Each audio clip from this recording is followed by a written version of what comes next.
নমস্কাৰ এই মুহূৰ্তত আহি পৰিছে ৰাতিপুৱাৰ কেইবাটাও বিগ ব্ৰেকিং নিউজ। আজি হৈছে 11 ৰাজ্যৰ লাখ লাখ মহিলাৰ বেংক একাউণ্টত ৩,০০০ টকা সোমাব। এতিয়াই চেক কৰক আপোনাৰ বেংক একাউণ্ট। অসমৰ মুখ্যমন্ত্ৰী ডক্টৰ হিমন্ত বিশ্ব শৰ্মাই কৰিলে বৃহৎ ঘোষণা। কোনে কোনে অৰুণোদয় আঁচনিৰ টকা লাভ কৰিব। যদি আপুনি চৰকাৰী ঘৰৰ বাবে চিয়ৰিং কৰিছে, চৰকাৰী ঘৰত দুটা কিস্তি একেলগেতো সোমাব সকলো হিতাধিকাৰীৰ বেংক একাউণ্টত। আত্মীয়গোটৰ প্ৰতিজন মহিলাৰ বেংক একাউণ্টত ২৫,০০০ টকা সোমাব। যদি আপুনি ১০,০০০ টকাৰ চেক পাইছে, আজি কৰক এইকেইটা গুৰুত্বপূৰ্ণ কাম। ৰেচন কাৰ্ড থাকিলে দালি চেনি নিমখ লগতে লাভ কৰিব মিঠাতেল। কোটি কোটি কৃষকৰ বাবে ভাল খবৰ আহি পৰিছে।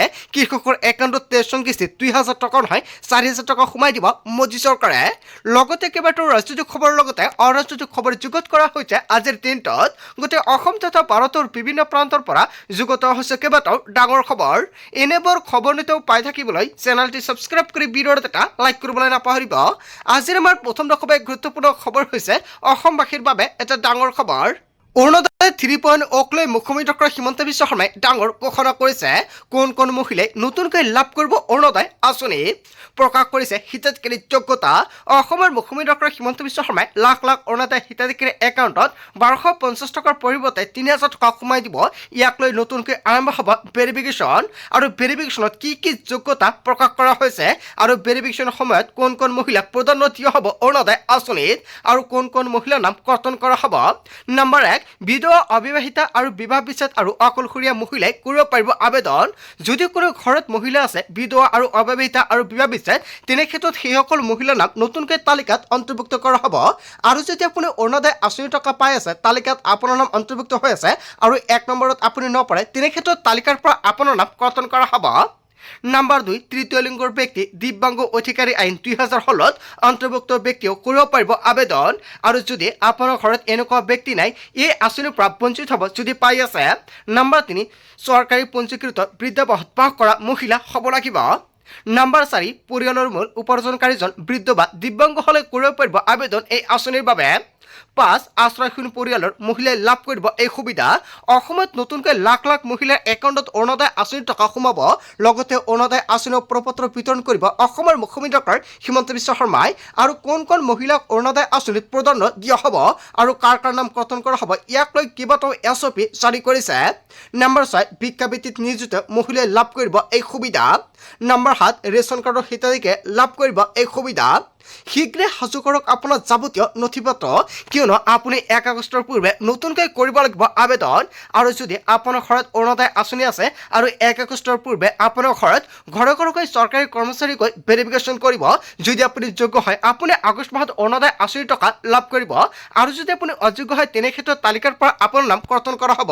আৰু যদি আপোনাৰ ঘৰত যোগ্য হিতাধিকাৰী আছে, নতুনকৈ তালিকাটোৰ নাম অন্তৰ্ভুক্ত কৰিব। ইয়াক লৈ নতুনকৈ আৰম্ভ হ'ব ভেৰিফিকেশ্যন প্ৰক্ৰিয়া।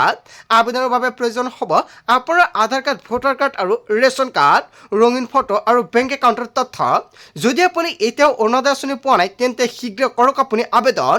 যোগ্য বিবেচিত হ'লে কৰিব পাৰিব অৰুণোদয় আঁচনিত আবেদন। অৰুণোদয় 3.0ক লৈ মুখ্যমন্ত্ৰী ডক্টৰ হিমন্ত বিশ্ব শৰ্মাই কৰিছে বৃহৎ ঘোষণা। প্ৰথমখন কেবিনেট বৈঠকতে অৰুণোদয় আঁচনি প্ৰতিজন হিতাধিকাৰীৰ বাবে ভাল খবৰ দিছে। আজিৰ ভিডিঅ'ত যিমান পাৰে সকলোকে শ্বেয়াৰ কৰি জনাই দিয়ক। এতিয়া অৰুণোদয় আঁচনিৰ বাবে পঞ্চায়ত বা আপুনি DC অফিচত যাব নালাগে। ঘৰতে বহি লাভ কৰিব অৰুণোদয় আঁচনিৰ সুবিধা।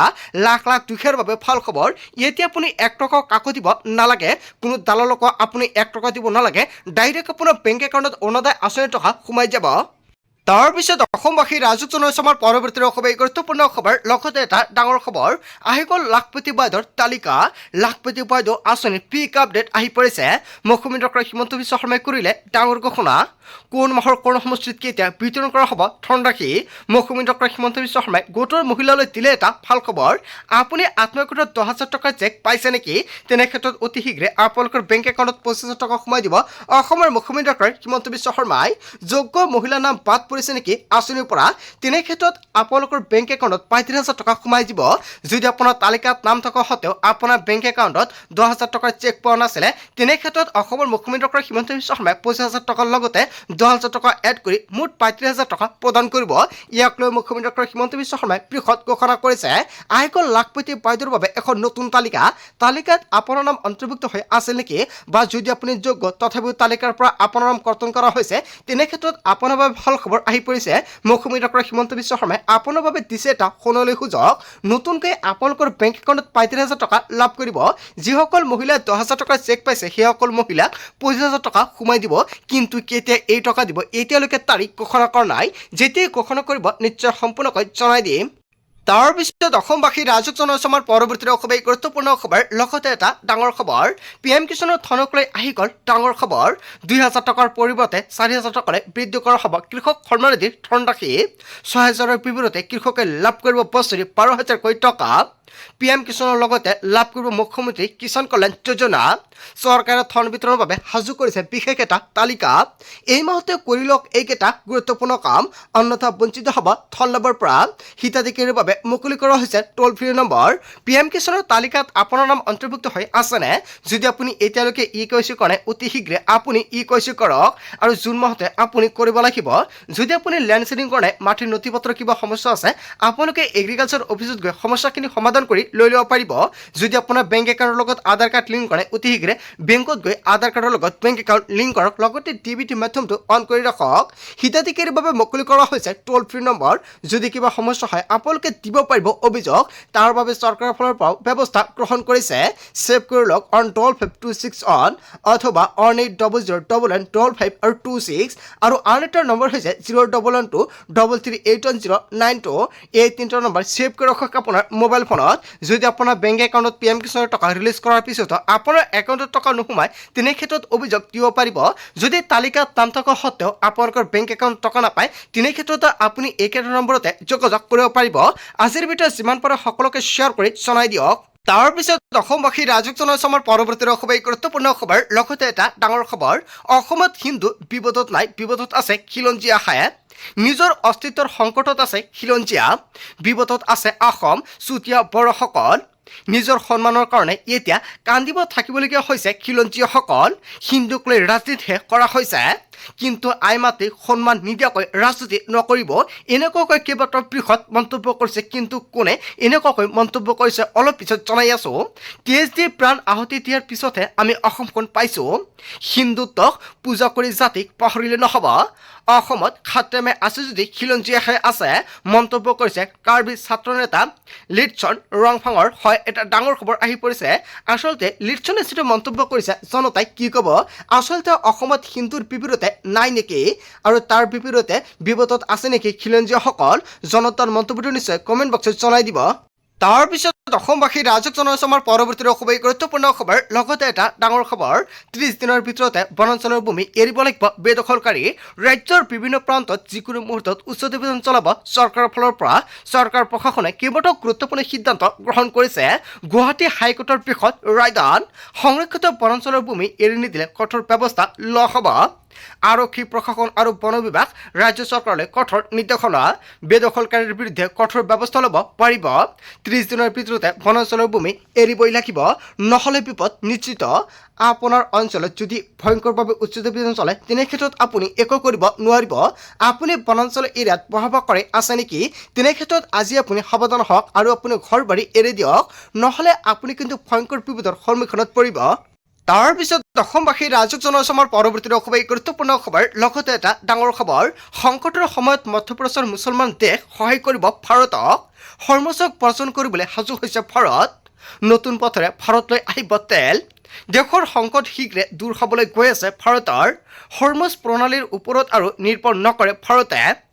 ওমানৰ সৈতে ২,০০০ কিলোমিটাৰ দৈৰ্ঘ্যৰ পাইপলাইন প্ৰকল্প আৰু ৪,০০০ কোটি টকাৰ ব্যয় সাপেক্ষে নিৰ্মাণ কৰা হ'ব এই প্ৰকল্প আৰৱ সাগৰৰ ওপৰেৰে প্ৰায় ২,০০০ কিলোমিটাৰ দূৰত্বত বিস্তৃত হ'ব এই পাইপলাইন আৰু ওমানৰ পৰা গুজৰাটলৈ সমুদ্ৰ পথেৰে আহিব পাইপলাইন আৰু এই পাইপলাইনে হৰমুজৰ ওপৰত নিৰ্ভৰশীলতা হ্ৰাস কৰিব ভাৰতৰ আনুমানিক 5 পৰা 7 বছৰৰ ভিতৰতে সম্পূৰ্ণ হৈ উঠিব এই প্ৰকল্প সম্পূৰ্ণ হ'লে ইন্ধনৰ নাথাকিব আৰু কোনো ধৰণৰ সমস্যা তেল গেছৰ সংকটৰ বাবে ভাৰত চৰকাৰে লৈছে কঠোৰ পদক্ষেপ ইয়াৰ পৰা বছৰত পাব মাত্ৰ 4টাহে চিলিণ্ডাৰ হয় চৰকাৰৰ ফালৰ পৰা গুৰুত্বপূৰ্ণ সিদ্ধান্ত গ্ৰহণ কৰিছে আপোনাৰ ঘৰত উজলা যোজনা গেছ কানেকশ্যন আছে নেকি এতিয়া আপুনি মাত্ৰ 4টাহে গেছ চিলিণ্ডাৰ লাভ কৰিব 9টাৰ পৰিৱৰ্তে এতিয়া বছৰত 4টা চিলিণ্ডাৰ ঘোষণা কৰা হৈছে আগতে বছৰত 12টা দিব বুলি ঘোষণা কৰিছিল আৰু তাৰ পিছতে 9টালৈ হেৰা পাইছিল।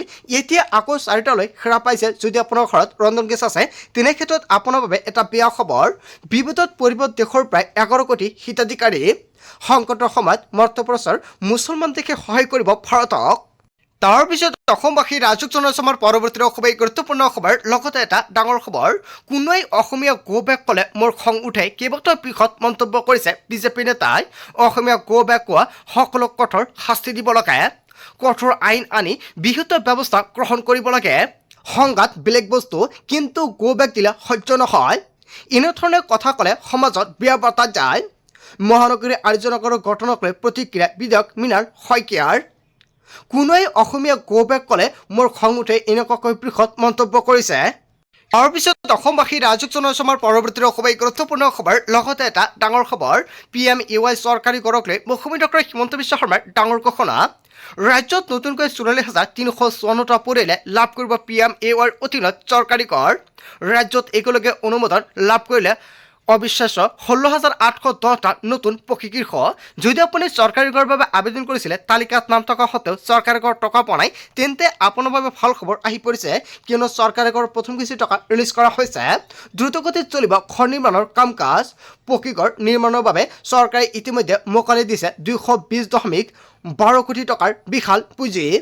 আনহাতে অনুমোদনৰ বাবেও এতিয়াও সাজু হৈ আছে আন এক বৃহৎ তালিকা। চৰকাৰী গড়ৰ এখন নতুন বাজেট মুকলি কৰিছে, কিন্তু চৰকাৰৰ হাতত আন এটা নতুন তালিকা প্ৰস্তুত হৈ আছে। যিকোনো মুহূৰ্তত চৰকাৰে সেইখন তালিকাৰো চৰকাৰী গড় টকা ৰিলিজ কৰি দিব পাৰে। 7,344টা পৰিয়ালৰ বাবে অনুমোদিত হৈছে প্ৰধানমন্ত্ৰীৰ পকী গড়। পোনপটীয়াকৈ হিতাধিকাৰী একাউণ্টলৈ সোমাব এই চৰকাৰী গড় টকা। চৰকাৰী পকী গড়ৰ তালিকাত চাই লওক আপোনাৰ নাম আছে নে নাই। চ' বন্ধু বান্ধৱীসকল, আজিৰ ভিডিঅ'ত যিমান পাৰোঁ সকলোকে শ্বেয়াৰ কৰি জনাই দিয়ক আপুনি তালিকাত কেনেকৈ নাম চেক কৰিব।